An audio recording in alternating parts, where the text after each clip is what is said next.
Salam Bapak Ibu, saudara-saudari yang ada dalam Zoom ibadah kesembuhan hari ini. Perkenalkan, nama saya Serapina, biasa dipanggil Bu Vina. Status saya berkeluarga, suami saya bernama Pak Fran Heri, dan saya mempunyai kedua orang putri yang bernama Angela dan Felicia. Saya berasal dari kota Pontianak, Kalimantan Barat. Dan saat ini saya bekerja di salah satu rumah sakit swasta. Setelah itu dilakukan pemeriksaan, dari hasilnya tidak bisa dideteksi. Karena kalau itu kanker atau tumor, alatnya sudah bisa deteksi bahwa itu kanker atau tumor. Dari dokter radiologi, saya dianjurkan lagi ke spesialis patologi anatomi.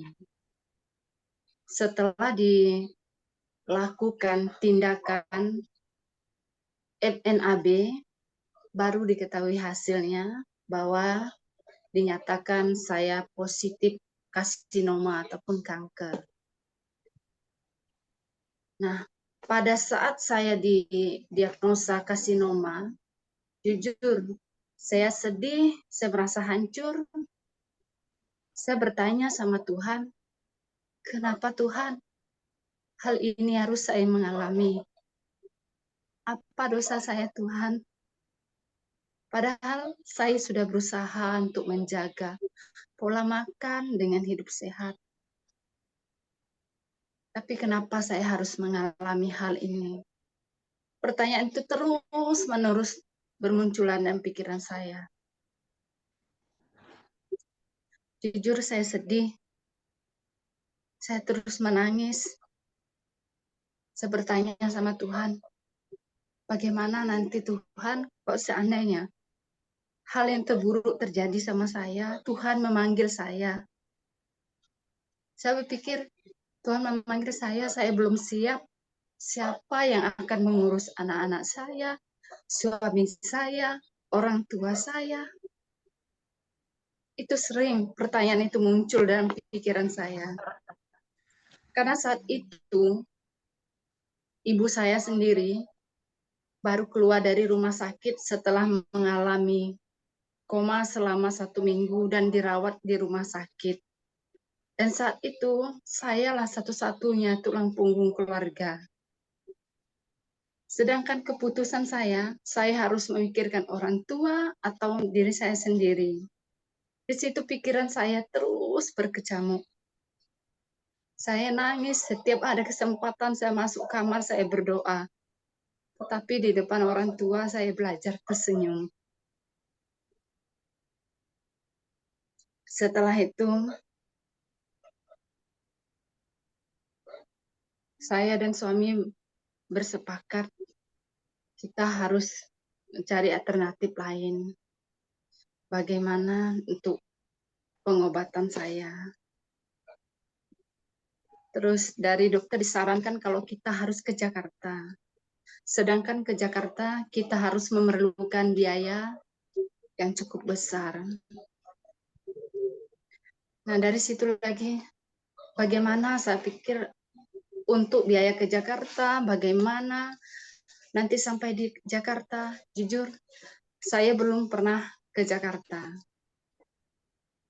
Nah, pada akhirnya bermodal keyakinan, saya dan suami memutuskan untuk berangkat ke Jakarta pada akhir bulan Juni 2019 dengan tujuan Rumah Sakit Kanker Darmais. Sampai di Jakarta sore jam 17, kita langsung diantar sama teman yang sama sekali kita baru kenal di Jakarta. Langsung diantar ke rumah sakit. Kebetulan sore polisi sudah tutup, pelayanan sudah tutup, kita dianjurkan untuk kembali besok paginya. Terus besok paginya kita kembali ke rumah sakit untuk mengambil nomor antrian. Dapat nomor antrian untuk konsultasi ke dokter dapat jam 14 sore. cukup lama menunggu jawaban dari Rumah Sakit Darmais untuk menentukan kapan waktu jadwal operasi. 1 minggu kemudian baru saya dapat jadwal operasi, bahwa operasi akan dilakukan di bulan Oktober 2019. Sedangkan sakit saya yang saya alami tidak boleh menunggu lebih dari 2 minggu. Akhirnya saya dengan suami berbincang-bincang lagi mencari jalan keluar yang terbaik yang untuk mendapatkan tindakan operasi yang lebih cepat. Kebetulan saya punya teman yang kerja di Rumah Sakit RSPI. Beliau telepon saya, Bu Vina, bagaimana kabarnya? Kapan jadwal operasi? Saya ceritakan jadwalnya dapatnya Oktober, dok.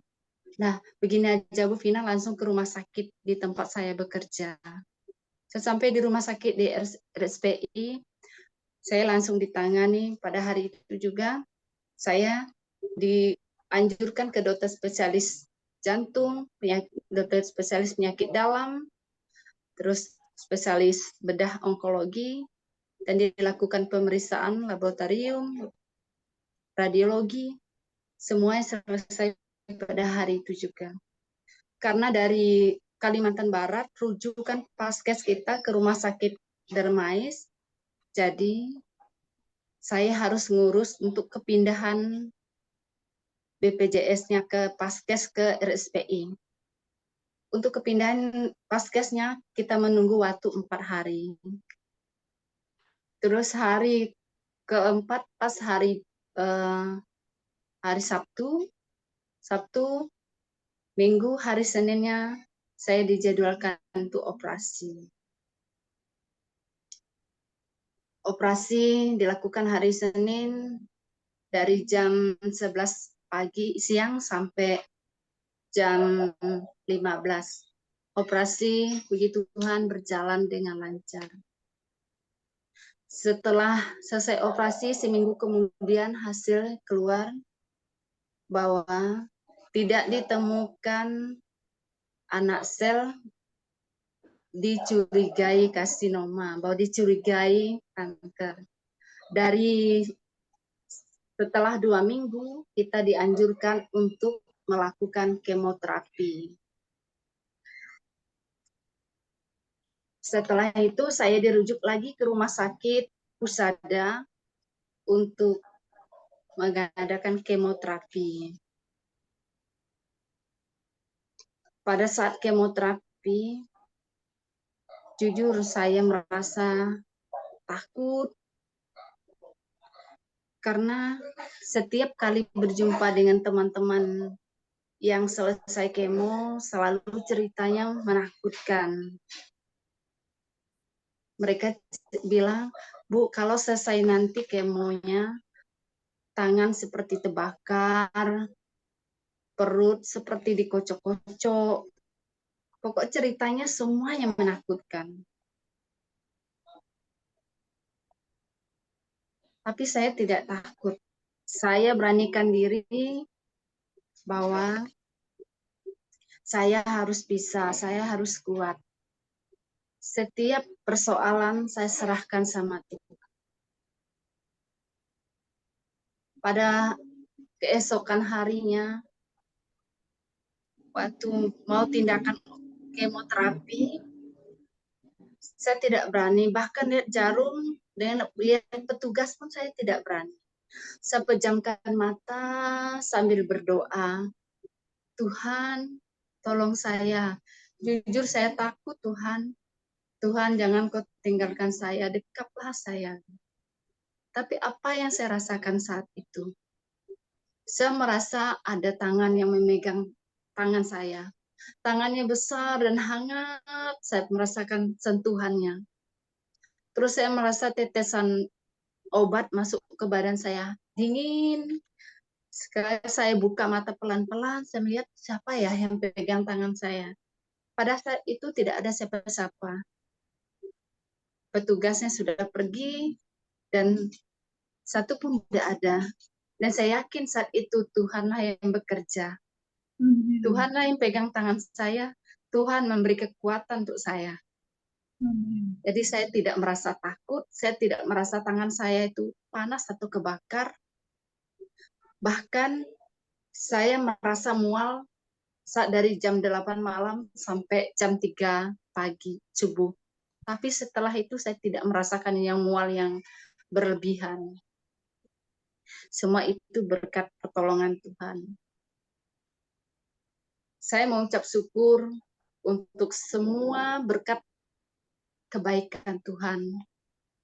Baik itu dalam sakit penyakit saya, Tuhan selalu menyertai saya. Di dalam keuangan saya, Tuhan selalu mencukupi saya. Dari saat itu saya tidak pernah merasa kekurangan. Karena dalam kesulitan apapun, Tuhan selalu menyertai saya. Saat saya melakukan pengobatan ke Jakarta, banyak sekali teman-teman yang mensupport saya. Baik itu dalam materi maupun doa. Terutama anak-anak, suami, orang tua, saudara-saudara. Dan yang paling banyak mensupport saya dalam materi adalah semua dokter spesialis anak yang ada di Kalimantan Barat. Saya berterima kasih untuk mereka, untuk teman saya, Dr. Dedet SPA, Dr. Afrimal, bidang onkologi, Pak Hengki, Pak Aan yang selalu siap mengantar jemput saya, dan untuk Bu Devi, Pak Yosep, Wawa, dan teman-teman MDC yang selalu support saya. Setiap saya datang ke Jakarta, mereka selalu datang untuk mendoakan saya, memberi saya kekuatan. Jadi saya tidak pernah merasa sendiri. Mereka lah saudara saya, mereka keluarga saya. Sini, Min. Oke, Bu Bina. Jadi Bu Bina melewati kemo sampai berhasil sampai 6 kali ya, Bu? Iya. Dilewati sampai 6 kali ya. Setelah itu apakah ada lagi proses radiasi atau cukup sampai kemo? Awal bulan Desember 2019, kemo yang ke-6 sudah selesai dan dokter menyatakan saya sembuh dan tidak perlu lagi untuk kemoterapi ataupun minum obat. Puji Tuhan, sampai sekarang saya sehat. Semua berkat kuasa Tuhan. Oke. Bu Vina, melalui perjalanan imannya, apa yang Ibu Vina mengalami perubahan khususnya dalam hubungannya dengan Tuhan? Sebelum Ibu Vina mengalami divonis sakit sampai akhirnya saat ini mengalami kesembuhan, apa yang mengalami perubahan khususnya hubungan dengan Tuhan? Saya merasa setelah saya mengalami sakit, setiap doa saya merasa dekat dengan Tuhan. Apapun saya minta dengan berserah diri, seperti membalik telapak tangan. Jadi begitu saya berdoa, saya menghadirkan Tuhan di dekat saya, dan saya mengundang Tuhan untuk datang.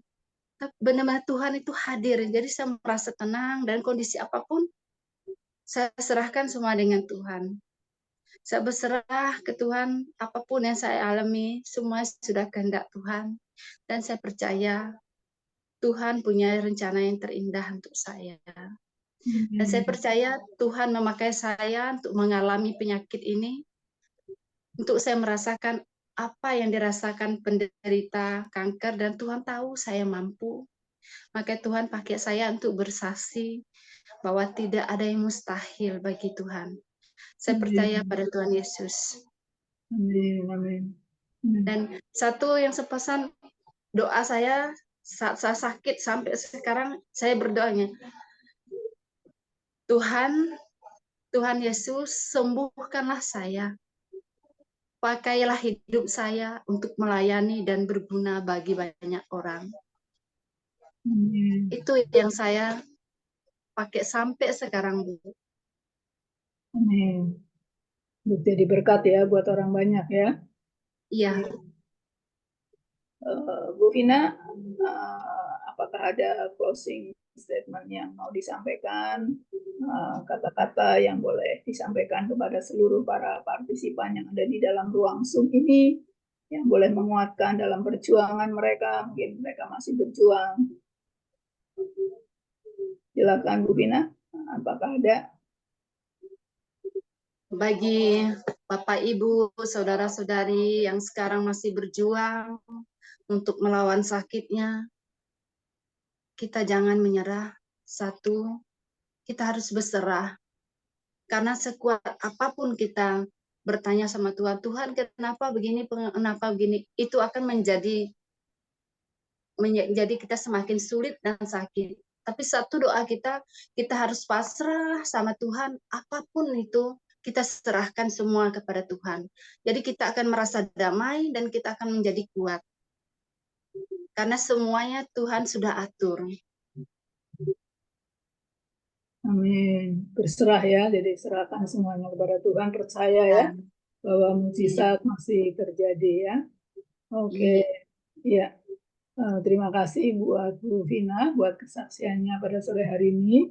Bagaimana perjalanannya terus membuat Ibu Vina semakin dekat dengan Tuhan ya. Semakin merasa kedekatan dengan Tuhan ya. Oke, izinkan saya akan berdoa buat Ibu Vina ya. Bapak, kami bersyukur Tuhan buat sore hari ini kami telah mendengarkan kesaksian, pengalaman, kehidupan, perjalanan imannya Ibu Vina dengan Engkau di dalam nama Yesus, bahwa di dalam setiap lembah, di dalam setiap kesulitan Tuhan hadir.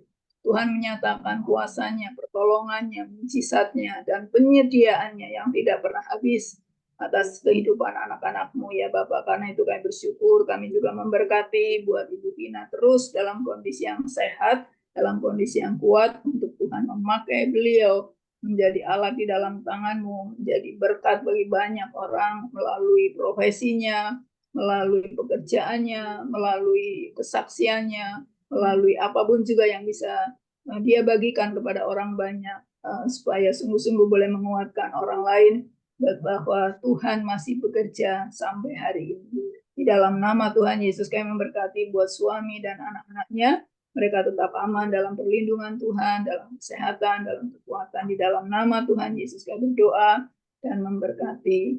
Amin.